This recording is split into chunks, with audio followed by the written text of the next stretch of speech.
Hello दोस्तों, आप सभी का स्वागत है हमारे यूट्यूब चैनल एसएसए कोचिंग पे। दोस्तों, आज का टॉपिक है हम लोग जीके जीएस के प्रश्न देखेंगे और यह मोस्ट इम्पॉर्टेंट प्रश्न सभी होंगे जो कि सभी एग्जामों के लिए महत्वपूर्ण है। तो चलिए स्टार्ट करते हैं हम लोग आज के प्रश्न, ठीक ना। तो आज का पहला प्रश्न हम लोग देखते हैं, देखिएगा। पहला प्रश्न है, 7 टापुओं का शहर किसे कहा जाता है? 7 टापुओं का शहर किसे कहा जाता है? तो यह याद रखना, इसे कहा जाता है मुंबई को, ठीक ना। 7 टापुओं का शहर मुंबई को कहा जाता है। यह प्रश्न पूछा जाएगा एग्जाम में और पूछा भी गया है एग्जाम में, ठीक ना। चलिए आगे चलते हैं। नेक्स्ट क्वेश्चन देखिएगा, भारत में पहला कृषि विज्ञान केंद्र कहाँ स्थापित हुआ था? तो भारत में पहला कृषि विज्ञान कहाँ स्थापित हुआ था? तो यह पुटुवेरी में, ठीक ना। पुटुवेरी में यह पहला विज्ञान केंद्र स्थापित किया गया था। आप इसको याद रखना, कृषि विज्ञान केंद्र है, यह आप याद रखना। सर्वाधिक अम्लीय वर्षा किस देश में होती है? तो सर्वाधिक अम्लीय वर्षा आपसे पूछा जाएगा तो वह होती है नॉर्वे में, ठीक ना। नॉर्वे में सबसे ज़्यादा अम्लीय वर्षा होती है। आगे चलते हैं, देखिएगा। यूरिया का रासायनिक नाम क्या है? यूरिया का रासायनिक नाम आपसे पूछा जाए तो यह कार्बामाइन है, ठीक ना। यूरिया का रासायनिक नाम कार्बामाइन है। आगे चलते हैं, देखिएगा। यूरेनियम भंडार के लिए प्रसिद्ध स्थान भीमा बेसिन किस राज्य में स्थित है? तो भीमा बेसिन यह किस राज्य में स्थित है? यूरेनियम भंडार के लिए प्रसिद्ध है, यह है कहाँ पे? कर्नाटक में, ठीक ना। कर्नाटक ऑप्शन यहाँ पे सही होगा। आगे चलते हैं, देखिएगा। अब लूनी नदी पर स्थित जवाई बांध किस राज्य में स्थित है? तो लूनी नदी पर स्थित जवाई बांध किस राज्य में स्थित है? यह याद रखना, राजस्थान में, ठीक ना। यह राजस्थान में स्थित है, ऑप्शन यहाँ पे सही होगा, राजस्थान। आगे चलते हैं, देखिएगा। करगम किस प्रदेश का लोक नृत्य है? करगम किस प्रदेश का लोक नृत्य है? तो यह याद रखना, करगम जो है यह तमिलनाडु का लोक नृत्य, तमिलनाडु का लोक नृत्य है। आगे चलते हैं, देखिए। भारत में सबसे पहले विविधीकरण निम्न में से किस शहर शिक्षक भर्ती में हुआ था? तो यह आपको याद रखना, वह हुआ था कोलकाता में, ठीक ना। कहाँ पे हुआ था? कोलकाता में, ऑप्शन यहाँ पे से होगा। आगे चलते हैं, देखिए। भारतीय जागृति का जनक किसे कहा जाता है? भारतीय जागृति का जनक कहा जाता है किसे? तो वह कहा जाता है राजा राम मोहन राय को, ठीक ना। राजा राम मोहन राय को भारतीय जागृति का जनक कहा जाता है। आगे चलते हैं, देखिएगा। भारत की किस चट्टान श्रृंखला को खनिजों का भंडार कहा जाता है? तो खनिजों का भंडार किस चट्टान श्रृंखला को कहा जाता है? तो वह कहा जाता है धारवाड़ जिला, धारवाड़ श्रृंखला को, धारवाड़ श्रृंखला को कहा जाता है। आगे चलते हैं, देखिए। जम्मू कश्मीर में उरी बांध किस नदी पर स्थित है? तो जम्मू कश्मीर में उरी बांध आपको बताना, तो यह किस नदी पर किस नदी पर स्थित है? तो यह याद रखना, झेलम नदी, ठीक ना। झेलम नदी ऑप्शन यहाँ पे से होगा। आगे चलते हैं, देखिए। कावेरी नदी का उद्गम कहाँ से होता है? कावेरी नदी का उद्गम आपसे पूछा जाए तो यह कहाँ से होता है? तो यह होता है ब्रह्मगिरी पहाड़ियों से, ठीक ना। ब्रह्मगिरी पहाड़ियों से यह उद्गम होता है, ऑप्शन यहाँ पे से होगा, सी। आगे चलते हैं, देखिए। हैली धूमकेतु कितने वर्ष बाद दिखाई देती है? हैली धूमकेतु कितने वर्ष दिखाई बाद देती है? तो यह 76 वर्ष बाद दिखाई देती है। आगे चलते हैं, देखिएगा। निम्नलिखित में से किस शहर से होकर नेत्रावती नदी बहती है? नेत्रावती नदी बहती है, तो यह किस राज्य से? तो यह मंगलुरु, ठीक ना। मंगलुरु से होकर बहती है। आगे चलते हैं, देखिएगा। निम्नलिखित में से कौन सा स्थान जैन धर्म से संबंधित है? तो कौन सा स्थान जो है जैन धर्म से संबंधित है? तो यह रत्नागिरी, रत्नागिरी ऑप्शन यहाँ पे से होगा, रत्नागिरी। आगे चलते हैं, देखिएगा।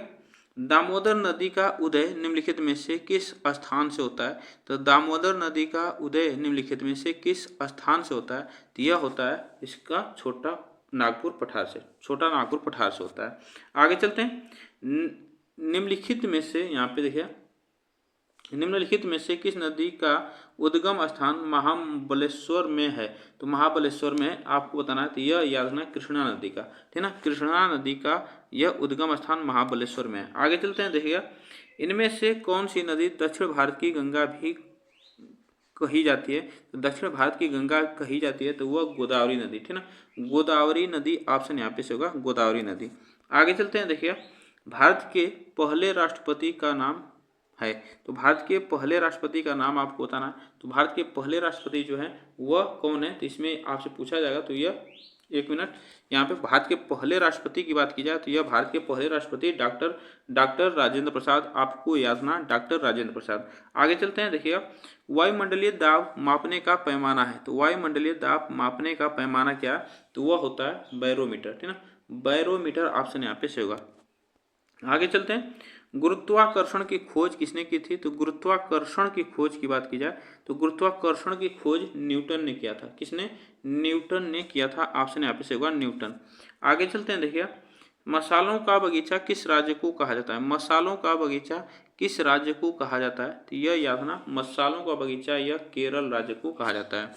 आगे चलते हैं, देखिए बिहार बंगाल से अलग कब हुआ था, बिहार बंगाल से अलग कब हुआ था, तो यह हुआ था, आपसे पूछा जाएगा तो यह याद रखना 1912 में, ठीक ना, 1912 में, ऑप्शन यहाँ पे से होगा।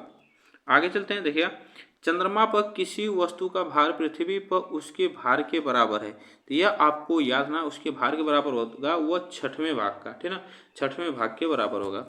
आगे चलते हैं, देखिए हीराकुंड जल विद्युत पर, यहाँ पे हीराकुंड होगा, हीराकुंड जल विद्युत परियोजना किस नदी पर स्थित है, तो हीरा कुंड जल विद्युत परियोजना, यह याद रखना, यह कहाँ पे है, इसमें याद रखना यह महानदी पे, ठीक ना, महानदी पे, इसको याद रखना, महानदी पे स्थित है। आगे चलते हैं, देखिए भारत में निम्नलिखित राज्यों में से किस राज्य में एक पहाड़ पर एक विशेष धर्म के 833 मंदिर स्थित हैं, तो यह याद रखना, यह प्रश्न पूछा गया है, तो यह याद रखना गुजरात में, ठीक ना, गुजरात राज्य, ऑप्शन यहाँ पे से होगा। आगे चलते हैं, भारत की सबसे बड़ी सुरंग जवाहर सुरंग इनमें से कौन से राज्य में स्थित है, तो जवाहर सुरंग कौन से राज्य में स्थित है, तो यह याद रखना जम्मू और कश्मीर, ठीक ना, जम्मू और कश्मीर में स्थित है। आगे चलते हैं, देखिए अमीबा में कुल कितने कोशिका होते हैं, अमीबा में कुल कितने कोशिका होते हैं, तो अमीबा में कुल कितने कोशिका होते हैं, यह एक कोशिकीय होता है, इसको याद रखना, एक कोशिकीय होता है। नेक्स्ट देखिएगा भारतीय मानक समय आधारित है, भारतीय मानक समय आधारित है, तो भारतीय मानक समय जो आधारित है वह 82.30 डिग्री 30 मिनट पूर्वी देशांतर पर आधारित है। आगे चलते हैं, देखिए फिरोज शाह कोटला क्रिकेट स्टेडियम कहाँ पर स्थित है, तो फिरोज शाह कोटला क्रिकेट स्टेडियम कहाँ पे स्थित है, यह नई दिल्ली में, कहाँ पे, नई दिल्ली में स्थित है। आगे चलते हैं, देखिए भारत के किस नगर को इलेक्ट्रॉनिक उद्योग की राजधानी के नाम से भी जाना जाता है, तो यह आपको याद रखना, वह इलेक्ट्रॉनिक उद्योग, यह बेंगलुरु, ठीक ना, बेंगलुरु, ऑप्शन यहाँ पे से होगा। आगे चलते हैं, देखिए विश्व का सबसे बड़ा द्वीप कौन है, विश्व का सबसे बड़ा द्वीप आपको बताना है, तो विश्व का सबसे बड़ा जो द्वीप है वह ग्रीनलैंड है, ठीक ना, ग्रीनलैंड, ऑप्शन यहाँ पे से होगा। आगे चलते हैं, सौर मंडल में ग्रहों के अनुक्रम में बुध और पृथ्वी के बीच कौन सा ग्रह आता है, तो यह आप याद रखना, वह ग्रह आता है शुक्र ग्रह, ठीक ना, शुक्र ग्रह आता है। आगे चलते हैं, देखिए नागालैंड की मुख्य भाषा कौन सी है, तो नागालैंड की जो मुख्य भाषा है वह कौन सी है, तो यह याद रखना अंग्रेजी है, ठीक ना, मुख्य भाषा नागालैंड की अंग्रेजी है।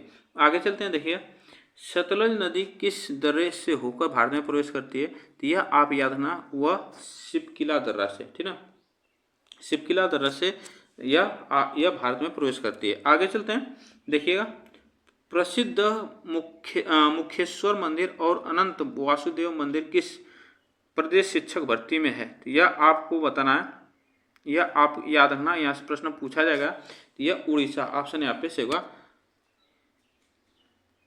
यहाँ पे थोड़ा सा टाइपिंग मिस्टेक है, प्रदेश में यहाँ पे यही गलत है, ठीक ना, यहाँ पे ये गलत है, यह प्रदेश में है यहाँ पे, यह उड़ीसा में, ठीक ना, उड़ीसा में, ऑप्शन यहाँ पे से होगा।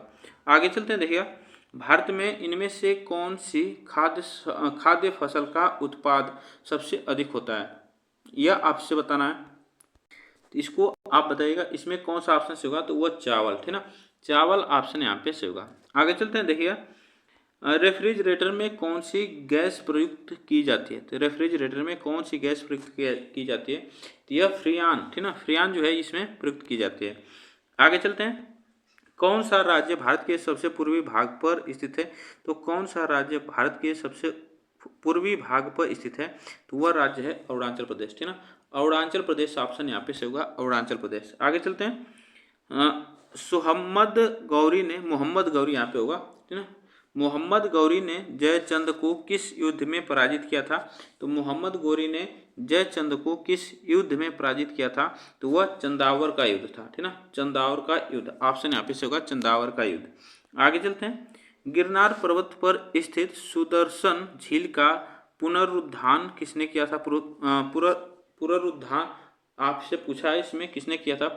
यहाँ पे पुनः उद्धान, यहाँ पे उद्धान होना चाहिए था, आपको याद ना है। इसका पुनः उत्थान किसने किया था? तो यह स्कंदगुप्त ने, ठीक ना, स्कंदगुप्त ने किया था। आगे चलते हैं। देखिए, जलियांवाला बाग हत्याकांड, जिसे अमृतसर नरसंहार के रूप में भी जाना जाता है, पंजाब के अमृतसर के जलियांवाला बाग में डैश डैश में हुआ था, हुआ था। तो यह कब हुआ था, प्रश्न पूछा जाएगा। तो यह याद रखना, यह हुआ था 13 अप्रैल 1919 को, 13 अप्रैल 1919 को हुआ था।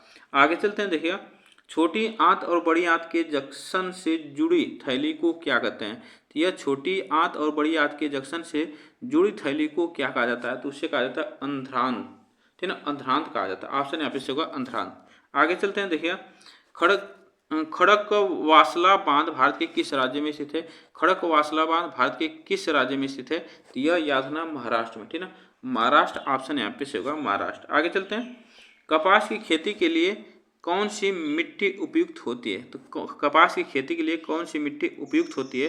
तो वह मिट्टी जो है काली मिट्टी, ठीक ना, काली मिट्टी उपयुक्त होती है। आगे चलते हैं। देखिए, दादा साहेब फाल्के पुरस्कार की शुरुआत कब हुई थी? तो दादा साहेब फाल्के पुरस्कार की शुरुआत आपसे पूछा जाए तो यह 1969 में, ठीक ना, 1969 में इसकी शुरुआत हुई थी। आगे चलते हैं। देखिए, भारत में कितने राज्य तट रेखा से लगे हुए हैं? भारत में कितने जो राज्य हैं वो तट रेखा से लगे हुए हैं, इसको आप बताना, इसमें कौन सा ऑप्शन से होगा, इसको आप लोग बताइएगा, ठीक ना। आगे चलते हैं। देखिए, इलेक्ट्रॉन के खोजकर्ता कौन है? इलेक्ट्रॉन के खोजकर्ता की बात की जाए तो इलेक्ट्रॉन के खोजकर्ता की बात की जाए तो यह जे थॉमसन है, ठीक ना, जे थॉमसन। ऑप्शन यहाँ पे से होगा। आगे चलते हैं। देखिए, संविधान के प्रारूप समिति के चेयरमैन कौन थे? तो यह आपको बताना है। तो प्रारूप समिति के जो चेयरमैन थे वह डॉक्टर भीमराव अम्बेडकर थे। आगे चलते हैं। देखिए, नेक्स्ट क्वेश्चन पे, अरब सागर की रानी किसे कहा जाता है? अरब सागर की रानी किसे कहा जाता है? तो वह कोच्चिन, ठीक ना, यह याद ना, कोच्चिन को कहा जाता है, कोच्चिन को कहा जाता है। ऑप्शन यहाँ पे से होगा। तो आज के लिए बस हम लोग इतने प्रश्न करेंगे आज। आप लोग बताइए ये प्रश्न कैसे लगे। वीडियो को एक बार लाइक शेयर जरूर कर दीजिएगा। तब तक के लिए थैंक यू सो मच आप सभी को।